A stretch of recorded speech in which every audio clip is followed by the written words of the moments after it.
Bonjour. Bonjour Martin, bienvenue au château de la Busine, bienvenue à toute l'équipe pour ce reportage et cette visite dans le château de Marcel Pagnol.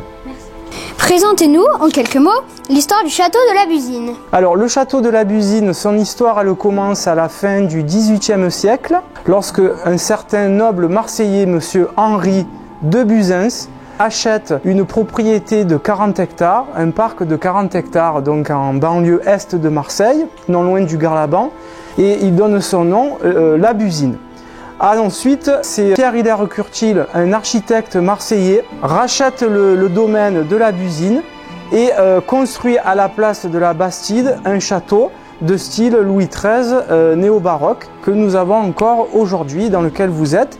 Et enfin, le château va appartenir à la famille Palaise, une famille de musiciens marseillais, mélomanes, une riche famille marseillaise qui agrandit le château en y construisant un salon de musique, qui embauche un garde et un chien que va rendre célèbre Marcel Pagnol, car ça va être le garde et le chien, Mastoc, qui vont arrêter la famille Pagnol lorsqu'elle passe ici dans le château. Et le château de la Busine va être le château que va traverser Marcel Pagnol, enfant, avec son frère et sa sœur et ses parents pour gagner du temps sur un trajet pour aller en vacances dans le Garlaban, non loin d'ici. Et ce château va être aussi la propriété de monsieur Marcel Pagnol alors qu'il a entre 40 et 50 ans, qu'il est un écrivain et un cinéaste reconnu, en vue d'en faire de ce lieu, de ce château et de son parc, une cité du cinéma, un Hollywood provençal. Le château aujourd'hui, il a pour dénomination le château de la Busine, maison des cinématographies de la Méditerranée. Donc depuis le mois de juin 2011, ce château qui appartient à la ville de Marseille est un établissement culturel complet qui propose un espace cinéma, une salle de cinéma avec une programmation cinéma éclectique. C'est également une salle de spectacle avec donc régulièrement des spectacles de jazz. Nous proposons aussi des conférences, des spectacles pour jeunes publics. Et c'est également un espace muséal qui comprend des lieux d'exposition, principalement sur le cinéma de la Méditerranée de Marcel Pagnol à travers un parcours sur le cinéma. Également un espace médiathèque où l'on peut voir des archives audiovisuelles sur le Marseille d'autrefois et Marcel Pagnol. Et bien sûr des expositions relatant l'histoire du château de ma mère et l'œuvre de Marcel Pagnol à travers photos, manuscrits, filmographie. C'est également un château qui possède un restaurant, donc où la restauration sur place est possible. Décrivez-nous l'architecture extérieure du château. Alors le château, lorsqu'on le voit de l'extérieur, il présente une architecture donc de style néoclassique. Il est donc typique des châteaux de la fin du 19e siècle, présentant à la fois ce style donc classique à la française avec sa toiture d'ardoise, son style donc avec un bâtiment principal, 2 tours octogonales qui lui correspondent, et en même temps lorsque l'on s'attarde sur les détails de la façade, on peut voir différents styles d'architecture qui correspondent à différentes époques, comme par exemple du gothique, du baroque italien, de l'architecture aussi qui rappelle l'antiquité gréco-latine, également l'art nouveau pour la partie qui a été rajoutée. Également, on peut voir aussi, puisque nous sommes en 2017, que le château possède une grande verrière, donc avec attenante une salle de cinéma qui est donc la partie moderne et rajoutée. Et également, le château possède un parc de 4 hectares arboré, avec un écolabel jardin écologique, jardin de Noé, qui est une particularité de ce parc. C'est-à-dire que ce parc, nous essayons d'y intervenir le moins possible par rapport à un souci, par exemple, d'économie d'eau.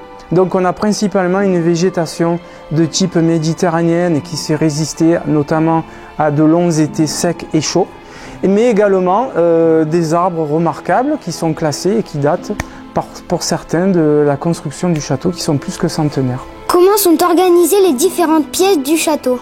Alors Ryan, oui, le château est organisé en 4 lieux d'exposition. Donc dans les sous-sols se trouve une exposition permanente sur le cinéma de la Méditerranée et le cinéma de Marcel Pagnol.